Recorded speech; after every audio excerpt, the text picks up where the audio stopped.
What's up, guys? You're watching To All the Crowded Rooms, a YouTube channel to help provide insights to the DIY music scene. If you like our free content, you can help us by liking, commenting, sharing, and subscribing. Hit that notification bell, you get the alert as soon as the episode's posted. And today we have a special one for you. It's a brand new segment for the channel. It's called Behind the Artwork. So basically, we are going to be interviewing people that have created iconic album artwork, and they're just going to explain the inspiration behind it. And today, we got, for our first one, Owens and Glaciers, The Hearts of Lonely People, Drew Roulette. What's going on, man? How you doing, Mikey? Nice to meet you. Dude, I really appreciate, we were just talking about this, but I'm going to explain it for the guests right now. Owens and Glaciers have seemed to be a band for me that have just slipped my radar all these years. My buddy, the Cozy Representative, he recently put out a video called The Rise and Fall of Jonny Craig. And the video is so good that it made me go back and check out all of his projects that he did, and one of them being Owens and Glaciers. And I'm a huge fan of Craig Owens and Vic Fuentes, so I was just like, I can't believe I've never heard this before. And I listened to it and literally, I was like, this is an amazing album. I can't believe I never heard of this super group before. And that's really what it is. You are someone who got the chance to create the album artwork for this once-in-a-lifetime kind of band. I just think that's absolutely amazing. How did you get brought onto this project? Yeah, I think, it's probably being in the right place at the right time. It was kind of, at that time, a lot of those bands were really busy traveling stuff, like Pierce the Veil, Sleeping with Sirens, Dance Gavin Dance, and all these, and they put out they decided to get together and do that super group. And I had just done the artwork for The Sound of Animals Fighting, so okay. The re-release, the Tiger and the Duke. So I think they had seen that probably and gotten interested through that, so they reached out to me. Oh wow! So it was the re-release. So right. they pressed it a second time, and that's when you got brought on to do the variant artwork for it. Right, and I kind of created this kind of cartoony children's story. Kind of had a feel to it. It was almost like, as you're flipping through it, it was like this book belongs to, and it was like this. If you've read the story, it's kind of like these two. They're not deer. They're two wolves. They meet up and the storm comes and these hunters kind of chase them off, and they kind of leave their community and end up dying, but it's like a love story in a sense. But so I illustrated it into this kids book kind of feeling, and it came out with a really cool vibe, and I think that that kind of sparked their attention. And that's crazy, because that's also another super group that right you're exactly. part of it. So you didn't just get to do one super group, but you got to do two. Right. Yeah, it was interesting too, because at the time they reached out to me, I was about to go on the road. I played in a band called Dredg, and at the time we were going on the road with RX Bandits, nice. Who are a part of The Sound of Animals Fighting, and yep. Zex Marquis and As Tall as Lions. And so they had reached out to me, and I was like, man, I don't know if I could do it, because I'm going to be traveling, and I just never done I never taken a project on before, while I'm traveling, so I didn't know the stresses of that, in and out of hotel rooms, what would that look like for me trying to be creative. But it's cool. It opened up kind of a couple different avenues for me. I was able to get, take some influence from doing, cutouts and including different elements that I normally wouldn't. So it was cool. But it was a coincidence, because I was going on the road with RX Bandits, who was a part of Sound of Animals Fighting, right. And some of those guys are part of.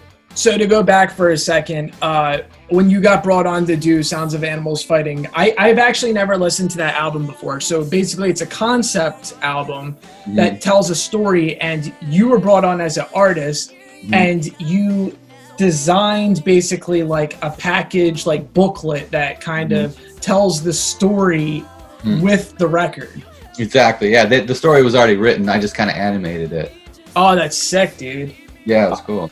Who was the dude that actually hit you up to be the artist for this? I can't actually remember who actually did, but I have the emails. I could go back over the emails if you want. The emails dating back to 2008. Yeah, right. But Actually, I did have them pulled up. Was it Equal Vision?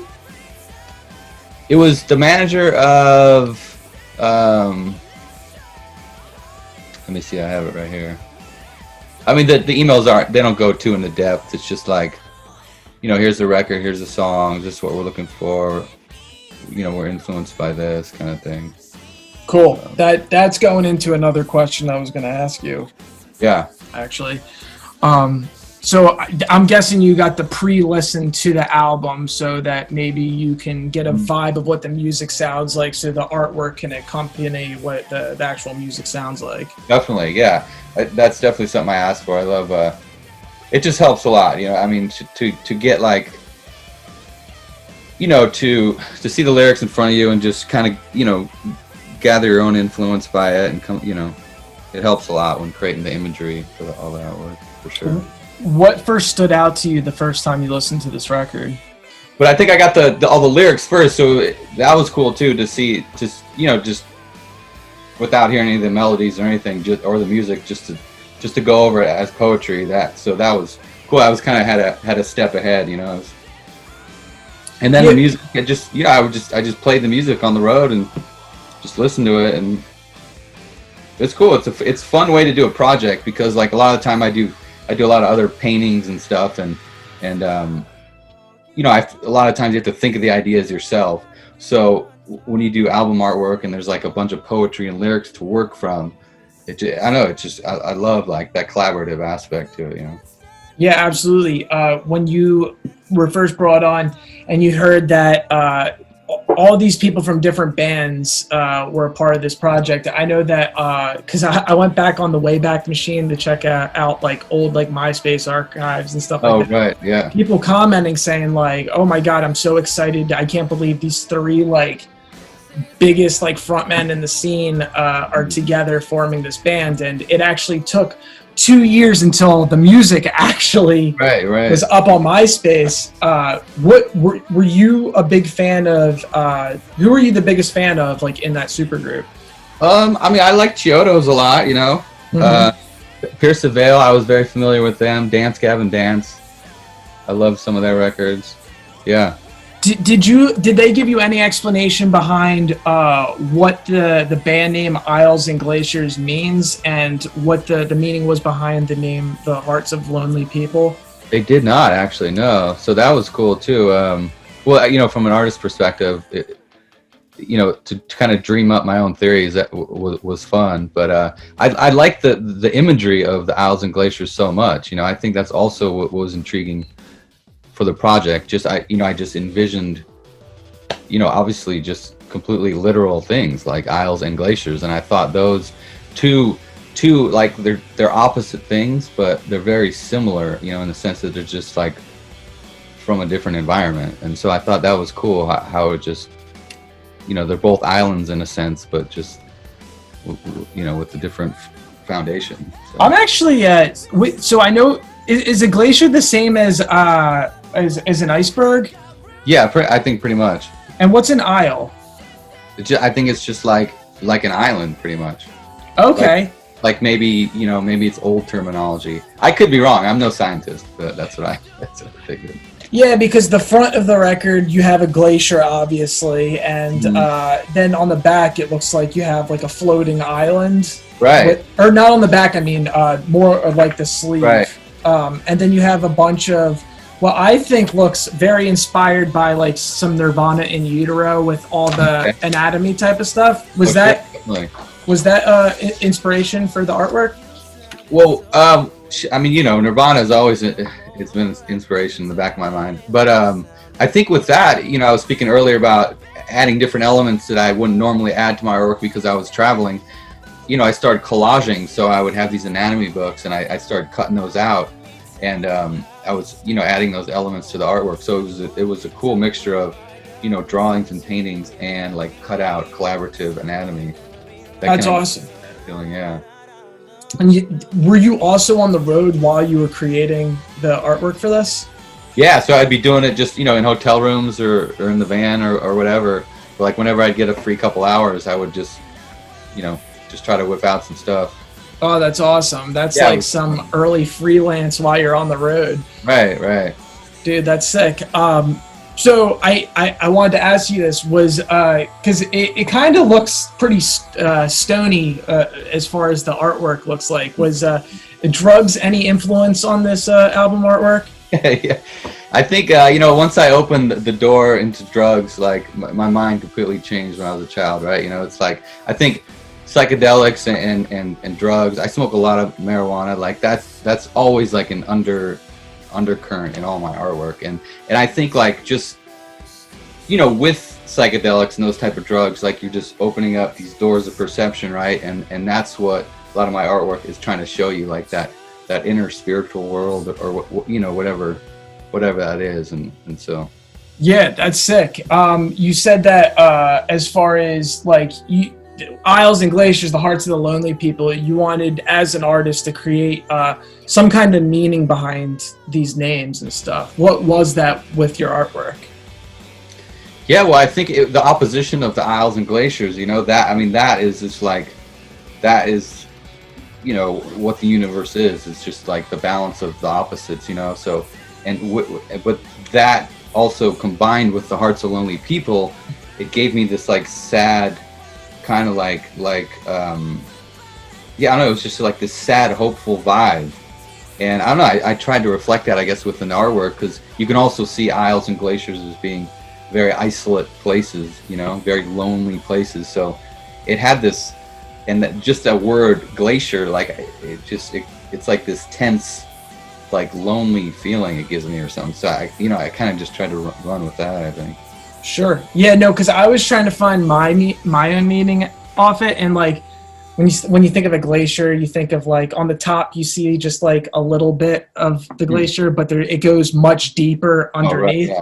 Totally. And then as far as like the hearts of lonely people, it's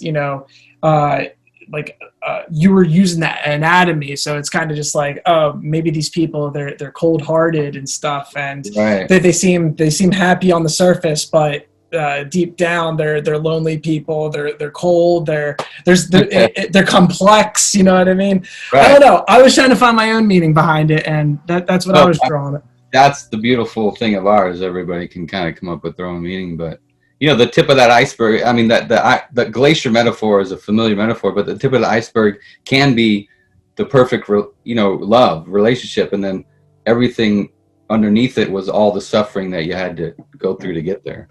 Absolutely. Yeah, no, that's crazy, man. And just like as far as also one thing to notice, I couldn't tell, like I was trying to like look up interviews and stuff like that of the bands talking about this, but unfortunately there isn't too much information. Right. Yeah. It's like a short-lived group, it's very short-lived, it seems. Yeah, exactly. And it just kind of like there's demand for more music from these guys, and I can't help but think that maybe the drama behind maybe Jonny Craig has forced like the band not to get back together and stuff. And as I'm looking at the sleeve for this, I happen to notice something a little bit weird, and maybe you can help me out with this. So in the description of this album, it says stuff like, it's produced by Casey Bates, Craig Owens, Vic Fuentes, Nick Martin, and Brian Southall. It was recorded here. Vic Fuentes played Taylor guitars. Mike Fuentes played truth drums, Vader sticks, yada yada. Brian Southall plays first act guitars. Matt Goddard plays this bass guitars. And then in its own separate section, it says, Jonny Craig appears. So it's like, here's the whole band. Mm-hmm. Here's Jonny. He just appeared on this record. Yeah. Wow. I don't know what that's all about, honestly. Did you have to put all the wording and stuff on this? I did. And now that you mention that, it sounds familiar, but I never asked the question. Yeah. No. I always wondered, because there's little things that I read about this album where they say stuff like, Vic Fuentes was very big on the writing process and tweaking parts, and Nick Martin and Brian Southall, they were very before even meeting up, they were sending each other like demo ideas. Craig Owens showed up with a lyric booklet ready to go, but Jonny Craig, he just kind of showed up. Vic Fuentes was like really hard on him to get his parts right, and he was kind of just freestyling as he went. And even to go back when he was in his Dance Gavin dance days, right when he got kicked out of the band, they went to the band put out this like notorious MySpace bulletin where they said something like he came to the studio super fucked up, and he would just kind of like hum melodies saying like word salad sentences that didn't even make any sense. And they would listen back to his melodies and formulate better sentences out of them with lyrics with meaning, and make him go back into the studio and like, these are the actual lyrics you have to sing. And hearing that experience and seeing that Jonny Craig appears in the sleeve of this, I couldn't help but ask you that question. If there was trouble in paradise when making this record. Right. I don't know. Yeah. It seems like low-key shade. Right. I don't know. I have no insight into that. It's intriguing, but I have no idea. Yeah. Any other memories or anything about like creating this album? In like looking back on it now, because the album's 10 years old. Like, does anyone talk about this album to you, and what does it mean to you? Right. It's had interesting. There's some interesting things over the years. I mean, it's been a decade since it was made. A couple things come to mind. Like, I just had numerous people over the years saying like, "Oh, I didn't know you did that album artwork. I love that record," kind of thing. So that's always great. Not for me, but to have someone like have them, just to be associated with that record and have the love for it or whatever. A couple people that I had no idea were even fans of that type of music or listen to that. Right. I worked with my good friend Ben Henderson. I usually do all the artwork and like paint it on paper, on like analog kind of style, and then he'll help me put it in the computer and kind of manipulate it and do the layout and everything. So that was a good couple days we spent during that. Once I had all the artwork done, we would sit behind at his office and just plug it into stuff like what looks better as a cover, like how, where should the text go, should I remember the guys from the band actually saying they it was right at the time when people were moving from the plastic jewel cases into more of just a cardboard sleeves. So I remember that was a conversation through the emails, was that they wanted to be super eco-friendly. And I remember that being a question too, like what's the layout going to be, and them giving me direction on how much space I had to work with, kind of thing. And that's always exciting too for an artist, because once you have know what the layout's going to be, then you can start to envision it in your mind. So it was cool that they had it comes with the little like one paper cutout thing, and then on that it says Owens and Glaciers, and it's like ribbon text, right? And that was my favorite part of that, because that's all hand drawn, that ribbon logo. And I remember being super excited when I created that. I just hadn't really done a ribbon logo like that before. And so that was fun too, like taking that ribbon logo and figuring out where on the layout that would look best and everything. What's your inspiration? Like, where did you grow up on to like develop your style? Yeah, I mean, I coined my style as a whimsical trans psychedelia. And whimsical, that word is just like, I don't even know how to explain it. It's like cartoony fun kind of. And then trans, like going beyond something, and psychedelia. So, but some of my favorite artists, Alex Gray, who does a lot of the Tool album artwork. I grew up loving his artwork. I definitely see his stuff with your artwork. Yeah, heavily influenced by him, and just like Salvador Dali, like some of the old like surreal classics. Even like Van Gogh, that kind of stuff. But yeah, I mean, I grew up on comic books and video games. Earthworm Jim, I don't know if you knew who that is, but he was a huge influence on me. Hell yeah. So yeah, I mean, but a lot of psychedelic stuff. I mean, I love like all the Grateful Dead artwork and all that kind of stuff. Yeah. Dude, everything you're mentioning, it just sounds like a big everything just coming together into your artwork. Yeah, that's exactly what it is. I think as any artist, you have this like radius of influences, and you kind of all just meet in the middle, you know. Sure. So what's going on with you as far as 2020 with your artwork, your band Dredg? What we got going on? Yeah, you know, Dredg, we were speaking about this earlier, but we've been together 25 years, put out 6 records. The last couple of years we've been getting together and writing a bunch of new songs. We have like 30 or 40 new songs. And, you know, we're on track to hit the studio. And then, you know, this pandemic struck. So, you know, I've just been focusing on work. You know, I work from home, which has been great. I also do a lot of painting just on my own, whether or commission pieces, or I have a website, Roulette.com, where people can order stuff. I do these things called mystery paintings, where I offer 3 different sizes. People can like give me a theme or like a word or something, and then I'll paint something for them, and it's kind of like a mystery when it shows up. Oh, that's sick. I want to order one. Nice, thanks. That sounds awesome. So if any of the listeners listening, you get a mystery painting from the Drew Roulette. There you go. Same dude that made Isles and Glaciers and Sounds of Animals Fighting. And also, right, you've done album artwork for your band Dredg's stuff previously. Yeah, for Dredg, and recently for this band Stolus, if you know who they are.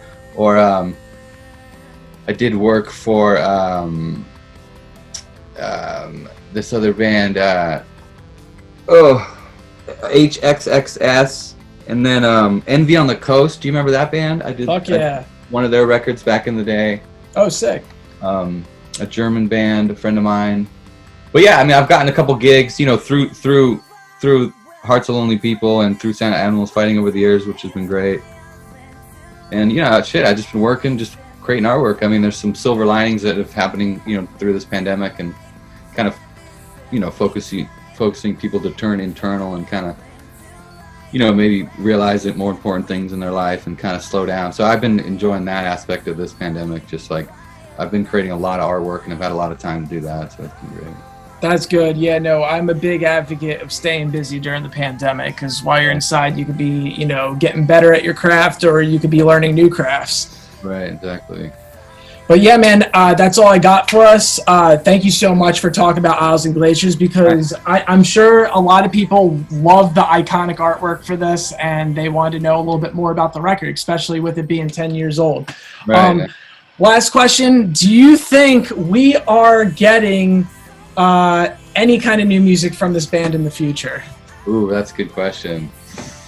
I would hope so. I think they would be smart to get creative and try to create something together. But so I saw an interview of Jonny Craig where he said he heard through the grapevine that the band Vic and Craig they want to continue making music as Isles and Glaciers, but they don't want him a part of it. And then I also heard that from an interview with Craig, that Craig is fine with making music with Jonny, but he just needs to get his act together. And from what I've seen, I mean, there's a lot of stuff going on with Jonny right now. His ex-girlfriend, who's a YouTuber, I don't know if you've seen any of this, but she did a major call out on him about 5-6 months ago about abuse allegations and stuff. Oh, but then Jonny dropped an album recently, his solo album. It's an R&B record where he tells his side of the story. Right. So, I mean, Jonny doesn't have a good track record, so I hope the best for everyone. You know what I mean? Right. If they don't put out a record, they could definitely put out a reality show. You know what? I'm glad we're ending it on that, because I definitely agree with that. Nice. Drew, thank you so much for coming on, man. Awesome, Mikey. Nice talking to you, man. Nice meeting you, too. Yep. Thanks for watching, guys. Go check out Drew's artwork. Go check out his band Dredg. They got stuff coming out. Don't forget to like, comment, share, and subscribe. Hit that notification bell to get the alert as soon as the episode's posted. And thanks for watching To All the Crowded Rooms.